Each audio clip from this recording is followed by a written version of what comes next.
My name is Klaas Wierenga, but I listen to everything that remotely sounds like that. And I'm the Chief Information and Technology Officer at GÉANT. GÉANT is the Pan-European Research and Education Network Federation, sort of like InCommon in the US, but our members are the National Research and Education Networks. I'm responsible for everything above the network. Among others, the operations of GÉANT, the Federation of Federations, including InCommon.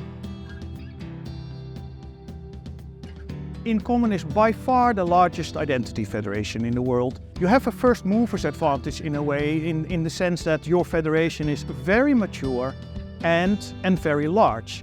We have very mature federations that are relatively small. We have relatively large federations that are still not very mature.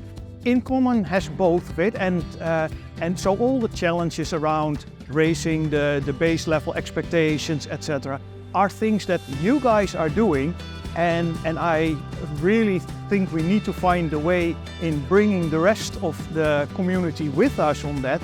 And I'm looking at Internet too to help with that, in helping set the scene for the coming years.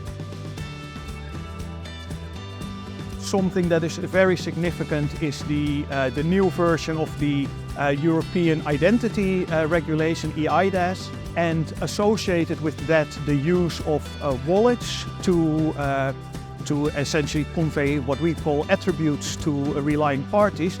And that is really changing the landscape, or at least promises to change the landscape, and we don't know exactly where it will go.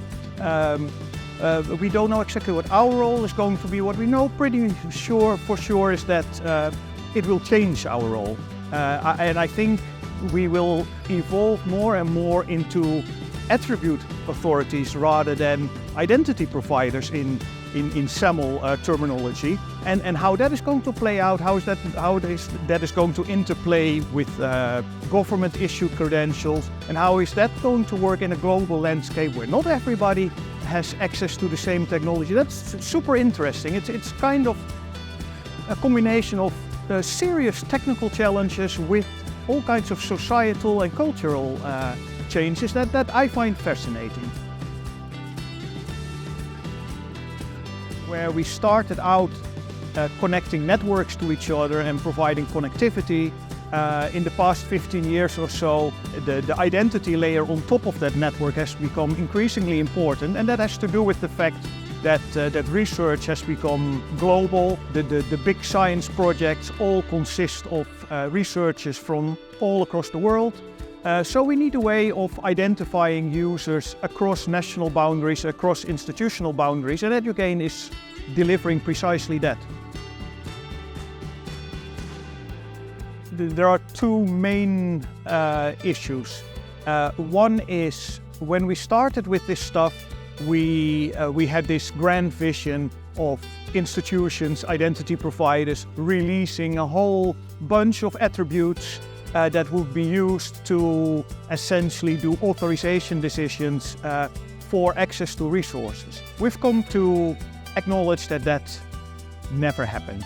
For many reasons, practical reasons, legal reasons, institutions are very hesitant to release attributes. So I think that is probably still the main issue that we're dealing with.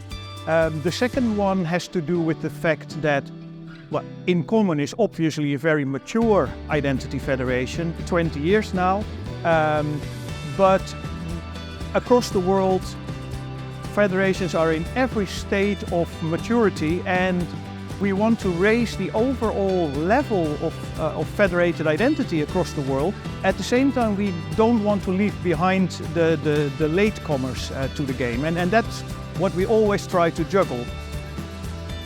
InCommon, happy 20th birthday and many more decades to come.